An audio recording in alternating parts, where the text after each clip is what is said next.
welcome to CARA, HISTÓRICA, me SUENA. I'm Inés and today we're going to interview a very important character in the fight against racism, Rosa Parks. She was born the 4th of February of 1913 in Tuskegee. Let's see what she can tell us. Hi, Mrs. Parks. Hi, Mr. Navias. As we know, you were an important person in the fight against racism, and you have done incredible contributions after what happened to you in that past. What was a complete injustice, by the way. But also, we want to know something about the life behind that hero. So tell us something about you. Well, there isn't that much, but as you have already told to the public, I was born the 4th of February of 1913 in Tuskegee, Alabama. I was the daughter of James Macaulay and Leona Edwards, a carpenter and a teacher. I studied at the Montgomery Industrial School for Girls and at the Alabama State Teachers College for Blacks, which I had to leave to take care of my sick mom. When I finished my studies, I married the barber, Raymond Parks. Since 1940, my husband and I became members of the Montgomery Voters League with the goal of helping African Americans to be able to take the exam and register on the electoral rolls. And then in 1950, I joined the civil rights movement and was employed as a secretary of the National Association of the Advancement of Colored People in Montgomery. Wow, what an interesting life. Yeah. Although I want to know what happened exactly that 1 of December of 1955 in that past? Oh, of course. As we know, in those years, blacks in the US suffered the humiliation of not being able to share public places with whites, such as bushes, schools, and other places. This segregation reached the point that there were some advices of only whites or directly not blacks. What was a complete humiliation. The Jim Crow laws inherited from the 19th century as slavery were designed to make us Afro-American people feel inferior than those and thus keep us margined from the society. It was clear that things could change. So on the 1st of December of the year 1955, I took a public bus to go home, as you know.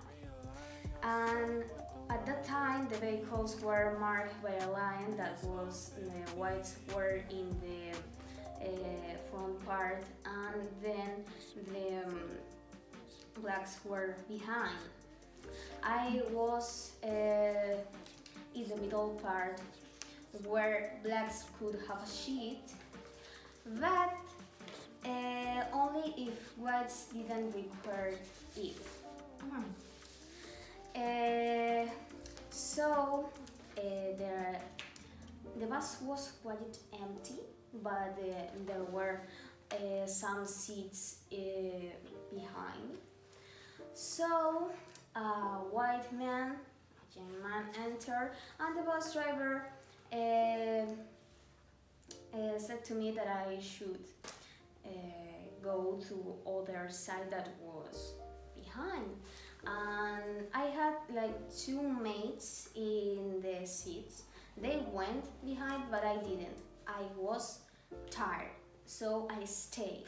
And the bus driver told me that I should go behind or he will arrest me. And what did you tell him? I said that he could do it. I didn't care. And then when the police came and asked me why I did it and I didn't go behind, I said that I said Why are you guys passing at us all over the place?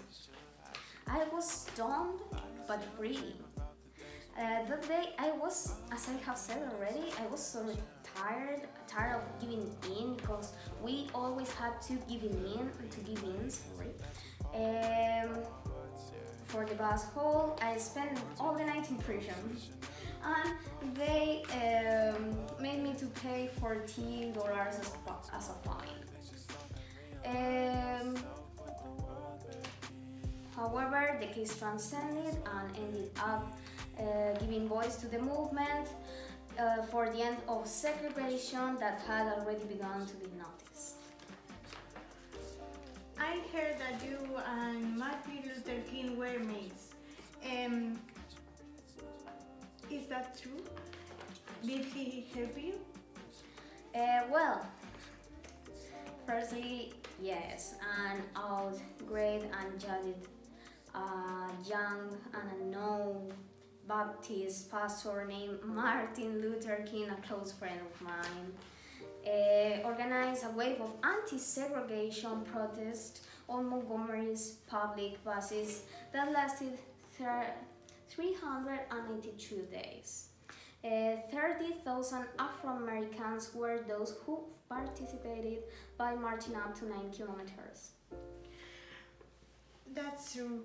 I remember when you asked them, they used to say, my feet are tired, but my soul is free. Yeah. Also, thanks to Martin and all these protests, the country's Supreme Court declared desegregation was a norm, contrary to the U.S. Constitution, which declares all individuals in the nation equal.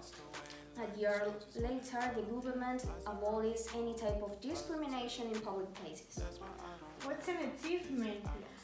I think that it was the beginning of the fight to achieve the equality between races, isn't it? Of course, this is a movement that finally tries to achieve these rights, protecting black and other races' lives and rights, because we should be equal. Yeah, I totally agree with you. So that's all, Rosa. Thank you for coming. Thank you too.